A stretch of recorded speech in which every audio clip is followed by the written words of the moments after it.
Hi, it's been a bit since I've been able to do a video.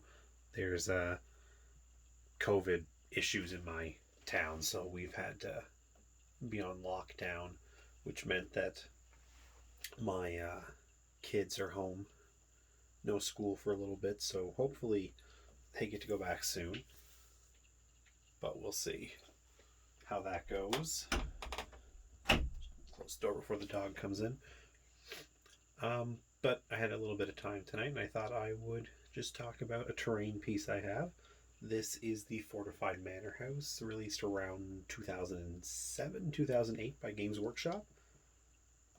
And it's from my favorite period of Warhammer Fantasy terrain, the 2007 to about 2012 period.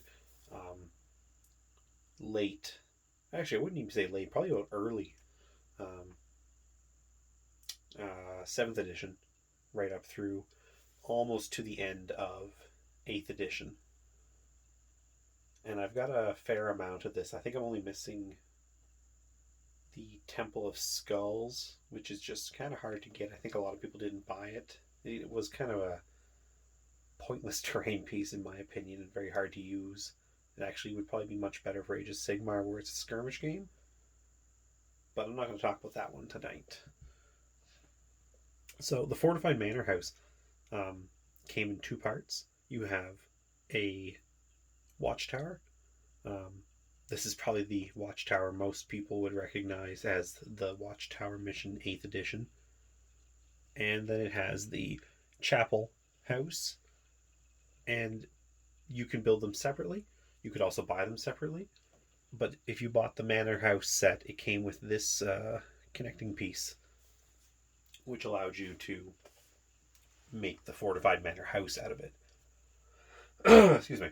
I do have another Fortified Manor House set, and it's all built and ready to go as a Fortified Manor House.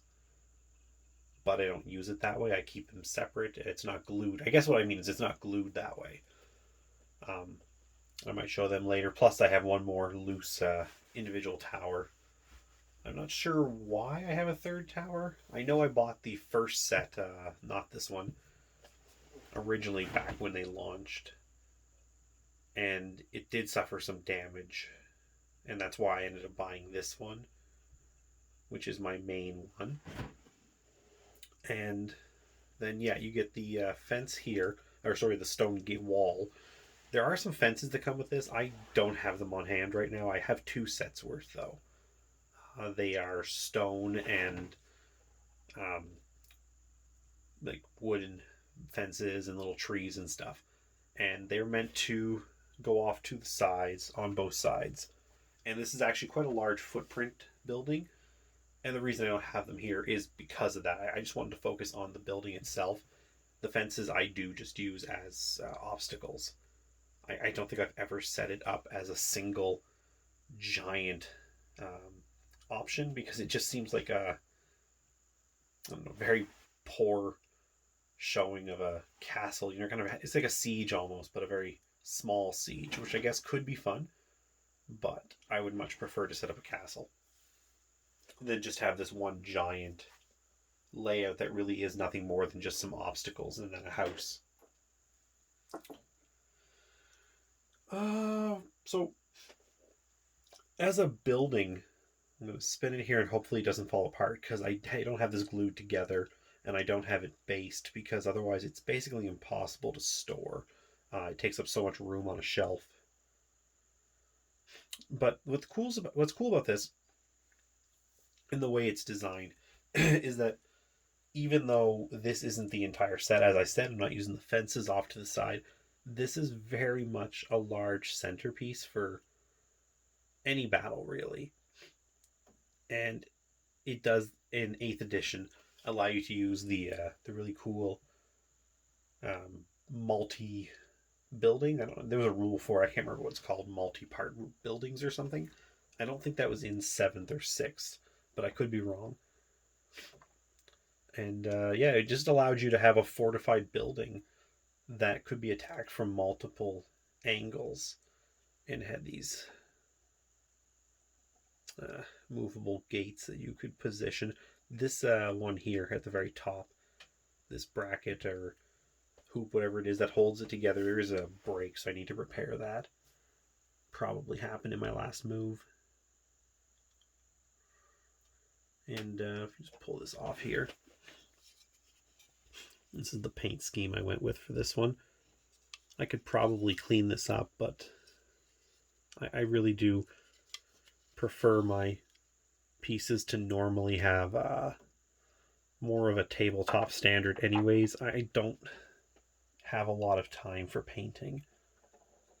And so being able to have a model that at a, the 3-foot tabletop standard range looks good is really all I'm looking for anyways. There's a few things on here I could probably clean up. There are some floorboards at the top here that, looking at it, I should probably do something with that. So yeah, back to this and what it's good for.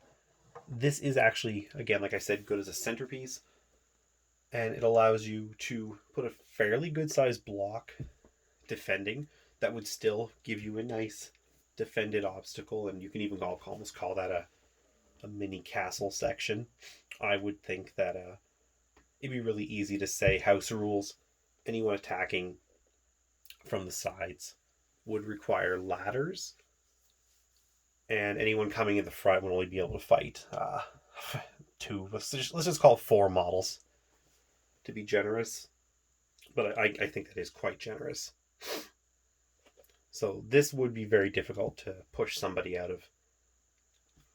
of. And up here is a great spot for wizards or ranged units. Maybe not a cannon, but maybe like a Skaven engineer that has a Jezzail or something up here, or a Empire engineer with a Hochland long rifle. Really good spot for that.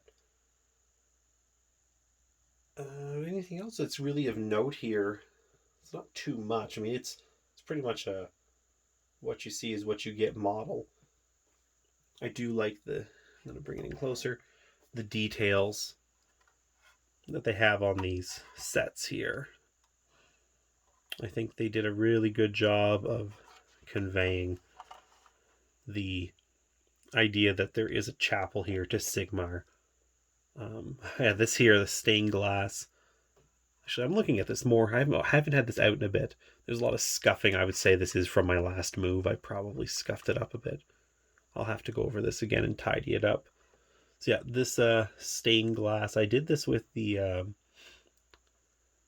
Citadel colors over probably Stormhost Silver. It's a really nice, bright, shiny silver color. I don't normally get stuck on any specific paint brands, but I really like the contrast paints. I don't know if I've said that before, but I think the contrast paints for someone like me are quite useful. I do only have, as I said, a little bit of time to paint any given week or month, and I haven't had any time lately because my kids have been home so much and I just don't have the energy. I really need to force myself to sit down and do some painting. I'll do some work on those ogres, most likely, but I do have a couple of things for my Skaven I want to finish. Little tiny jobs that are almost done.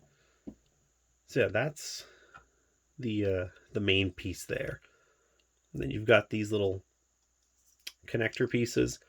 They're cut at an angle so that they can fit up against these.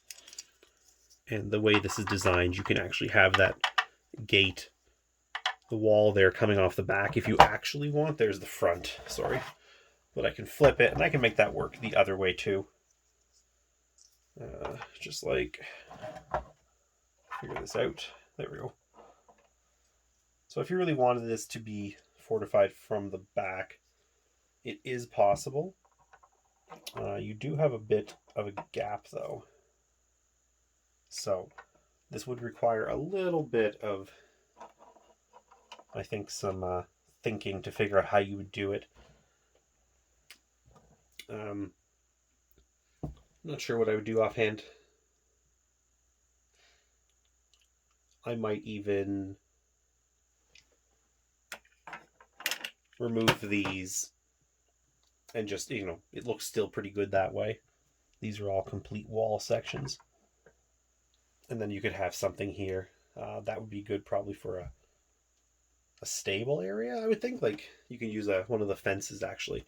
You could do some work. You could do some custom stuff. I mean, it wouldn't be too hard to create your own little piece like this using foam core and get it to be just a little bit longer. Actually, you know what? That's perfect right there. As I say that, make two little connectors like this here, the small ones back there, but just to fit in using some foam core.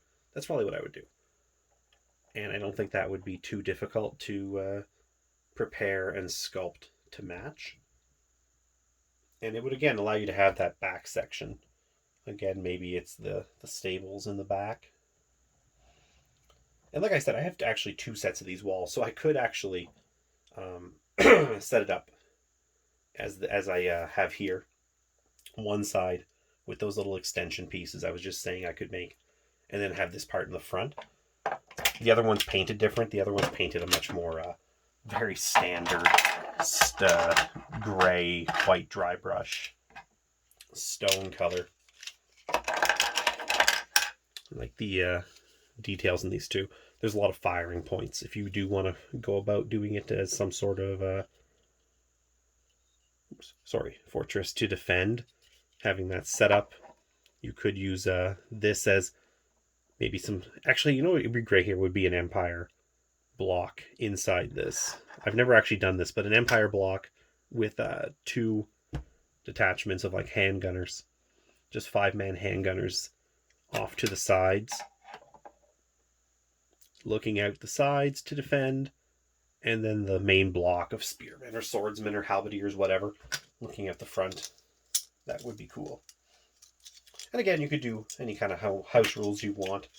I know the old siege rules, you would man the walls by breaking units down, and they could kind of move freely to some extent.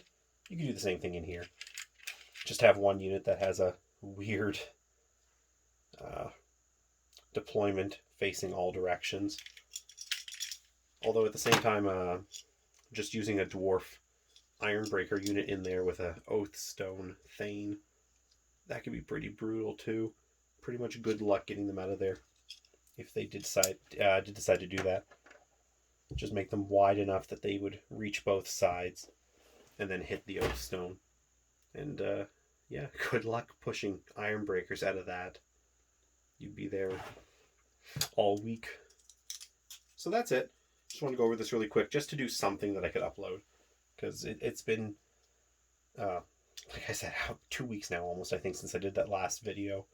And just, I'm forcing myself to make some time. This COVID outbreak's not too serious, thankfully, right now at least. Hopefully it doesn't get any worse, but it has definitely changed our plans as far as the kids go. The youngest one was supposed to be at daycare, and the oldest one at school, and some daycare, but mostly school. And then I was supposed to be working, and I can't until the kids get somewhere to go. I'm stuck with them all day, which is fun, but doesn't lend myself to a lot of free time, and I'm tired at night. But that's 2021, I guess. That wasn't going to change just because New Year's happened. So yeah, that's just something I wanted to show off. I had a lot of fun painting this when I did it. I liked the stone. I don't know why I went with these stones. I have no idea what I was thinking of as my palette. I feel like the more I look at it, I feel like maybe just as a last thought, I think I was basing it on there's like candy chocolate rocks you can buy for decorating cakes. Because that's the only place I can think of I've ever seen rocks with these colors in person, would be those fake candy rocks. Those they're like big rock shaped M&M or something. And I don't even think I've ever eaten them. I've just seen them in like bulk stores. Because I don't see why I would ever buy a candy rock, but I think those are the colors for them or something like that. If you guys even know what kind of rocks look like that, if they're beach rocks or something. Because I've used this as like a beach-based fortress. I have a beach um, mat that I play with sometimes, and this does look really good on that. So I don't know. There's something about this with the smooth rocks. It does kind of make a beach rock theme, I guess.